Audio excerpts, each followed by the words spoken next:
Ngayong araw, tandaan natin na ang Sabado ay higit pa sa isang pahinga mula sa trabaho. Ito ay isang pagkakataon para muling buhayin ang ating mga pangarap at pasiglahin ang ating mga puso. Parang isang panibagong simula ang bawat Sabado. Kaya bakit hindi natin samantalahin ito upang maglakbay sa mga bagay na nagbibigay saya at kulay sa ating mga buhay?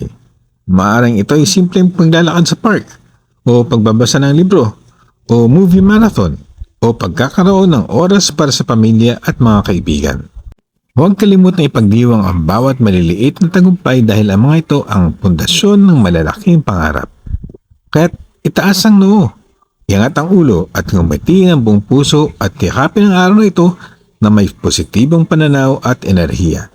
Iyong pagkakatandaan, ang buhay ay parang Sabado, puno ng posibilidad at saya. Kaya tara na, umangon na. Magandang Sabado mga kaibigan.